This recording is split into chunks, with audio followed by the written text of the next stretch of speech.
Hi പ്രിയമുള്ളവരെ, ഞാൻ Shaiju കോസക്കാവ്. Temple വീഡിയോസിനെ സ്നേഹിക്കുന്ന എല്ലാവർക്കുമായി പുതിയൊരു വീഡിയോ സമർപ്പിക്കുകയാണ്.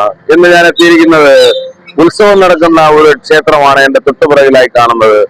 അത് മറ്റെവിടെയുമല്ല, കൊല്ലം ജില്ലയില് കൊട്ടിയം എത്തിക്കഴിഞ്ഞാൽ കണ്ണനല്ലൂർ കുണ്ടർ റോഡിലേക്ക് പോകുമ്പോൾ കഴുത്തല മഹാഗണപതി ക്ഷേത്രത്തിലാണ്. രഥോത്സവം നടന്നുകൊണ്ടിരിക്കുന്ന ഒരു ക്ഷേത്ര സന്നിധിയാണ്. ഇവിടെ അവിട്ടം നാളിലാണ്, അതായത് മകരമാസത്തിലെ അവിട്ടം നാളിലാണ് ഇവിടുത്തെ ഉത്സവം. പ്രൗഢഗംഭീരമായ തിരുവുത്സവമാണ്. അതിന്റെ ഭാഗമായി ഈ ഭാഗം മുഴുവനായും വൈദ്യുത ദീപങ്ങൾ കൊണ്ട് അലങ്കൃതമാണ്. ഈ അമ്പലത്തിന്റെ വീഡിയോയുമായിട്ടാണ് ഇന്ന് നിങ്ങളുടെ മുന്നിലേക്ക് എത്തിയിരിക്കുന്നത്. അപ്പോ വീഡിയോ നിങ്ങൾ ഇഷ്ടമായി കഴിഞ്ഞാൽ തീർച്ചയായിട്ടും ലൈക്ക് ചെയ്യുക, സബ്സ്ക്രൈബ് ചെയ്യുക, പരമാവധി എല്ലാവരിലേക്കും എത്തിക്കുക. ഈ കാണുന്നതാണ് ശ്രീകോവിലിന്റെ മുൻവശം. നേരത്തെ പറഞ്ഞ പോലെ തന്നെ രാത്രി കാണാനാണ് ഏറ്റവും ഭംഗി എന്ന് പറയുമ്പോൾ കൊട്ടിയം ജംഗ്ഷൻ മുതൽ ഈ ഒരു ക്ഷേത്ര സന്നിധി വരെ വളരെ കമനീയമായ രീതിയിലാണ് വൈദ്യുത ദീപങ്ങൾ കൊണ്ട് അലങ്കരിച്ചിരിക്കുന്നത്.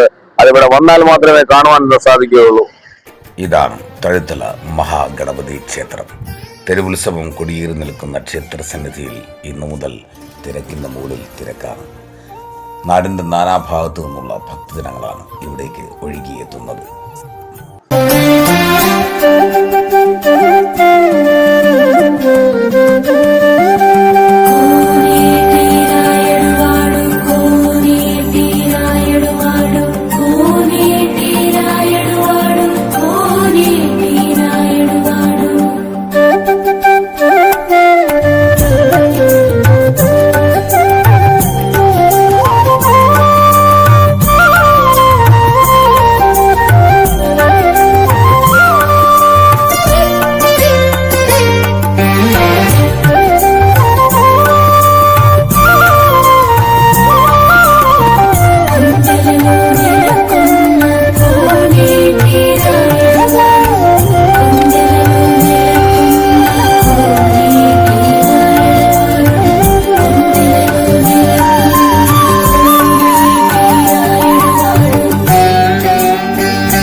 തഴുത്തല എന്ന നാമധേയത്തിന്റെ അർത്ഥം താഴത്തെ ഏല എന്നായിരുന്നു. അത് പിന്നീട് ലോപിച്ചാണ് തഴുത്തല എന്ന പേരിലായത്.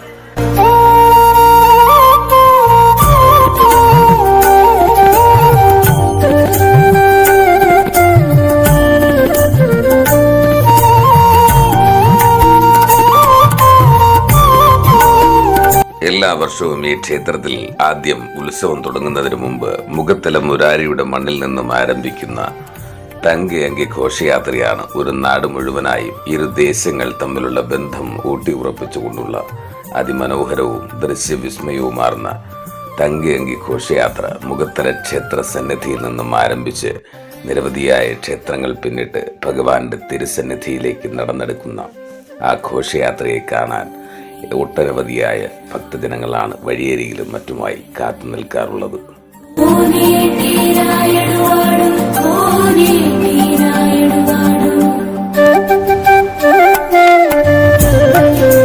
വർഷങ്ങൾക്ക് മുൻപ് ഈ പ്രദേശത്ത് വസിച്ചിരുന്ന ഒരു ഭക്തന്റെ കയ്യിൽ ഒരു ഗണപതി വിഗ്രഹം ഒരു നിയോഗം പോലെ ലഭിക്കുകയുണ്ടായി.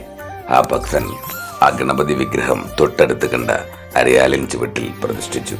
അങ്ങനെ കാലം കടന്നുപോയിക്കൊണ്ടിരിക്കെ ആ പ്രദേശത്ത് ആദികളും വ്യാധികളും ഒഴിയാതെയായി എന്ന് പഴമക്കാർ പറയുന്നു. അങ്ങനെ അന്നത്തെ ആളുകൾ ദേവപ്രശ്നം വയ്ക്കുകയുണ്ടായി. ഇതാണ് ആ സ്ഥലം, ഭഗവാനെ പ്രതിഷ്ഠിച്ച ആദ്യ സ്ഥലം. അങ്ങനെ ദേവപ്രശ്നത്തിൽ ഇവിടെ കുടിയിരിക്കുന്ന അരയാലിൻ ചുവട്ടിൽ കുടിയിരിക്കുന്ന ഗണപതി ഭഗവാന് ചൈതന്യം ഉണ്ടെന്നറിയുകയും പിന്നീട് ക്ഷേത്രം പണിയുവാൻ തീരുമാനിക്കുകയും ചെയ്തു. അങ്ങനെയാണ് സുപ്രസിദ്ധമായ ഈ ക്ഷേത്രം ഈ ഒരു നിലയിലേക്ക് എത്തിയിരിക്കുന്നത്. ഇപ്പോൾ നിരവധിയായ ഭക്തജനങ്ങളാണ് ഇവിടെ അവിട്ടം തിരുനാൾ തൊഴുകാനായി എത്തിച്ചേരുന്നത്. ഈ ക്ഷേത്രത്തിന്റെ തൊട്ടടുത്തായി തന്നെ സദ്യാലയവും അതുപോലെ തന്നെ പ്രോഗ്രാമുകൾ അവതരിപ്പിക്കാനുള്ള സ്റ്റേജും കാണാം. അതിന് തൊട്ടു മുന്നിലായി മതസൗഹാർദ്ദത്തെ തൊട്ടു തലോടുന്ന ഒരു കുരിശടിയും നിങ്ങൾക്ക് കാണുവാനായി സാധിക്കും. ഒട്ടുമിക്ക ആളുകളും ഈ സന്നിധിയിലെത്തുന്നവർ ഇവിടെ എത്തിച്ചേർന്ന് മെഴുകുതിരികൾ കത്തിക്കുന്നത് പതിവാണ്. പിന്നെ ഉത്സവ നാളുകളിൽ കെങ്കേമമായ സദ്യയാണ്. 11 മണി മുതൽ ആരംഭിക്കുന്ന സദ്യ പലപ്പോഴും 4 മണി വരെ നീണ്ടു നിൽക്കാറുണ്ട്.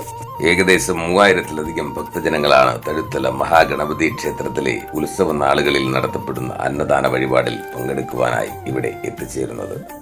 വളരെ സ്വാദിഷ്ടമായ ചോറും കറികളും കഴിക്കുവാനായി എണ്ണമില്ലാത്ത ക്യൂവും നിങ്ങൾക്ക് ഉത്സവ നാളുകളിൽ ഇവിടെ വന്നാൽ കാണുവാനായി സാധിക്കും.